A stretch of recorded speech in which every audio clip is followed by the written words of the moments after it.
Bismillahirrahmanirrahim. Assalamualaikum warahmatullahi wabarakatuh. Sebelumnya perkenalkan, saya Hermawan Susilo dari Pendidikan Teknik Mesin UNS tahun 2020. Di sini saya akan sedikit memberikan atau sharing-sharing mengenai proyeksi ortogonal.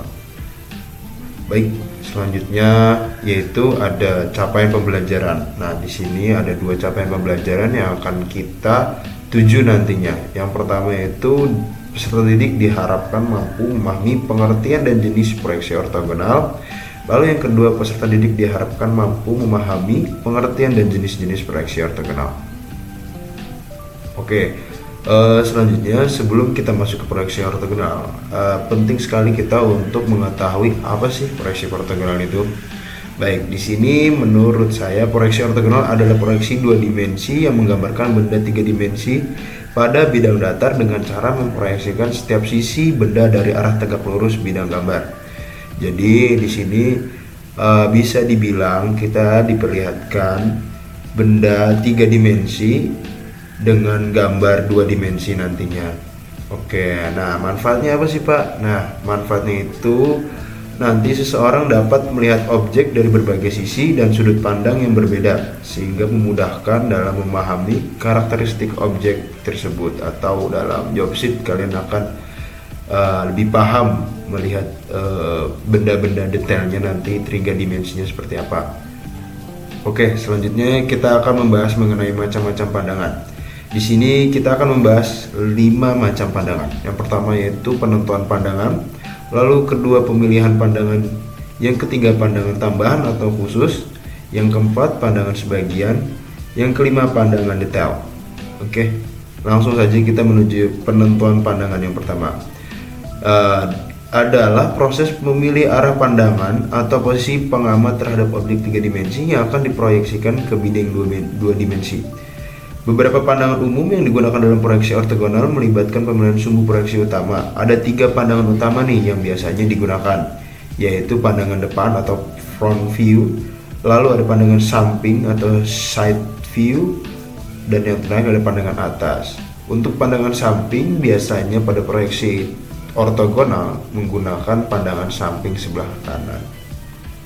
Oke, selain itu ada juga contoh pandangan. Nah, dengan pandangan depan belum cukup nih untuk memberikan gambar informasi objek benda secara akurat. Maka dari itu ditambah dengan pandangan-pandangan lain seperti pandangan atas, pandangan samping kanan, ataupun pandangan dari yang lain, sisi yang lainnya. Oke, contohnya ini ada 2 pandangan, yaitu ada 1 pandangan ataupun 2 pandangan. Baik, langsung aja kita langsung masuk ke 1 pandangan. Apa sih yang dimaksud dengan 1 pandangan? 1 pandangan itu adalah objek yang akan digambarkan relatif lebih sederhana dan memiliki bentuk fitur yang dapat dijelaskan dengan jelas dalam 1 pandangan saja. Nah, penggunaan 1 pandangan ini cocok untuk objek yang memiliki simetri atau bisa dibilang ya gambar-gambar poros lah. Lalu selanjutnya yaitu 2 pandangan. Pemberian 2 pandangan ini umumnya adalah pandangan depan dan pandangan samping saja, memberikan pandangan yang komprehensif tentang objek 3 dimensi, memungkinkan orang membaca gambar untuk memahami dimensi dan bentuk objek dengan lebih baik. Beberapa karakteristik objek yang mungkin membuat diperlukan 2 pandangan antara lain. Nah, ini nih. Selanjutnya adalah pemilihan pandangan. Pemilihan pandangan depan dari benda yang akan disajikan dalam gambar adalah sangat penting. Karena apa? Karena pandangan depan dapat langsung memberikan keterangan bentuk benda yang sederhananya, dan jumlah pandangannya depan juga ditentukan oleh pandangan depan yang paling utama. Pandangan depan tidak selalu berarti bagian depan ya dari benda itu sendiri. Pandangan depan adalah bagian benda yang dapat memberikan cukup keterangan mengenai bentuk khas atau fungsinya. Jadi pemilihan pandangan depan ini bisa dikatakan sangat penting dalam proyeksi ortogonal. Nah, bisa dilihat contohnya pada gambar di sampingnya. Nah, contoh kenapa pemilihan mobil itu yang dipilih sampingnya Pak? Nah, itu karena informasi yang paling banyak dan cukup itu ada di pandangan sampingnya itu. Jadi dari pandangan samping itu sudah menunjukkan informasi dan karakteristik paling banyak. Masuk yang ketiga, pandangan tambahan atau pandangan khusus. Pemberian pandangan tambahan digunakan untuk menampilkan objek benda dengan permukaan miring. Misalnya untuk menggambar sebuah benda dengan bagian yang miring. Jika digambar dengan menggunakan proyeksi ortogonal, tidak dapat terlihat bentuk kemiringan pada benda, sehingga diperlukan pandangan tambahan yang letaknya dekat dengan bagian yang akan digambar dan tegak lurus pada arah penglihatan. Nah, jadi bisa dilihat nih di gambar nih, kayak posisinya tuh agak miring ya, jadinya dia lebih menyerong. Nah, maka digunakanlah pandangan tambahan khusus seperti yang ada tanda pandangan khususnya itu ya, yang paling ujung kiri dari gambar ya. Oke, selanjutnya itu pandangan sebagian. Nah, pada suatu kondisi tertentu, suatu benda tidak perlu dilakukan penggambaran secara lengkap. Loh, kenapa Pak kok nggak secara lengkap? Nah, karena di mana kondisi tersebut cukup digambar pada bagian yang diperlukan untuk dibuatkan gambarnya saja. Pada bagian yang tidak digambar dibatasi oleh garis tipis bebas kontinu, yaitu garis-garis tipis itu seperti yang ada di gambar itu. Nah, sedangkan pada kondisi gambar yang terlihat pada pandangan samping yang menggambarkan bentuk benda sehingga menyebabkan kesalahpahaman dalam pembacaan pada kondisi tersebut, maka gambar panel tidak perlu digambar secara lengkap namun menggunakan pandangan tambahan. Nah, jadi itu kenapa ada banyak, itu ada yang atas 2, yang bawah 3, karena yang 3 itu perlu adanya pandangan tambahan karena di pandangan atas itu belum cukup jelas. Oke, selanjutnya pandangan detail. Pada gambar yang membutuhkan detail pada bagian tertentu pada gambar yang kecil, maka pada bagian tersebut dapat digambar secara detail dengan skala diperbesar. Contohnya seperti pada gambar ya, itu kan pada gambar A itu ditunjukkan sangat kecil, maka dari itu adanya perlu pandangan detail. Jadinya ada pandangan detail dengan skala 3:1. Oke, selanjutnya ada bidang-bidang ortogonal. Nah, di sini pada umumnya ada 2 bidang ortogonal, yaitu proyeksi Eropa dan proyeksi Amerika. Tetapi di sini kita juga perlu menentukan posisi proyeksi Eropa dan Amerika, karena nanti secara kalian mengetahui proyeksi Eropa dan Amerika, kalian juga harus tahu posisinya itu, posisi Eropa dan Amerika itu berada di kuadran berapa saja. Oke, yang pertama masuk saja kita ke proyeksi Eropa. Disebut juga proyeksi sudut pertama. Kenapa disebut sudut pertama? Karena ini biasa terletak pada kuadran 1. Perbedaan sebutan ini tergantung dari masing-masing pengarang buku yang menjadi referensi. Jadi ini masih ada beberapa referensi yang memang berbeda-beda pengarangnya menyebutkan proyeksi Eropa. Nah, untuk nanti kuadran nanti akan kita bahas selanjutnya. Dan untuk simbol proyeksi Eropa itu biasanya pada etiket itu yang bulat, sumbu utamanya di sebelah kanan ya, gambarnya di sebelah kiri. Oke, selanjutnya proyeksi Amerika. Proyeksi Amerika ini dikatakan juga proyeksi sudut ketiga, dan juga ada yang menyebutnya proyeksi kuadran 3, yang seperti nanti ya kita akan mempelajari kuadran dari penentuan proyeksi. Nah, untuk simbol proyeksi Amerika ini sendiri, untuk sumbu utamanya itu di sebelah kiri, atau lingkaran itu ada di sebelah kiri. Ya, terlihat ya pada simbol proyeksi Amerika di etiket biasanya itu yang bulatnya di sebelah kiri dan gambarnya di sebelah kanan. Oke, langsung saja kita masuk ke penentuan proyeksi Eropa dan Amerika. Dari sini kita akan menentukan proyeksi Eropa dan Amerika sesuai standar.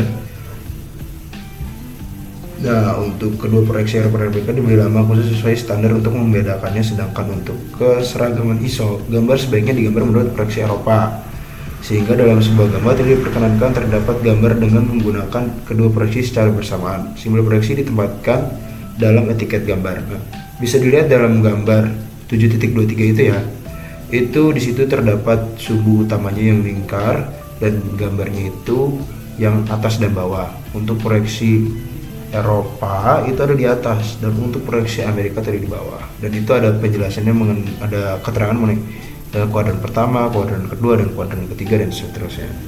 Oke, selanjutnya kita akan melihat atau menonton video sedikit cuplikan mengenai penentuan proyeksi Eropa dan Amerika atau gambaran secara umum. Mari kita simak.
Baiklah, itulah sedikit video gambaran umum mengenai penonton proyeksi Amerika dan Eropa, ataupun mengenai proyeksi Eropa dan Amerika ya. Jadi sudah bisa digambarkan bagaimana proyeksi Amerika itu posisinya di mana, proyeksi Eropa itu ada di mana. Oke, sepertinya kita telah berada di penghujung akhir video. Ada sedikit kata-kata, yaitu pendidikan bukan hanya menjadi manusia Indonesia cerdas dan pintar, tapi upaya memanusiakan manusia, kata dari Bapak Joko Widodo, Presiden Indonesia ke-7. Tetap semangat, selamat menjalankan aktivitas kembali. Kurang lebihnya mohon maaf, saya Hermawan Sosilo, pamit undur diri. Wassalamualaikum warahmatullahi wabarakatuh.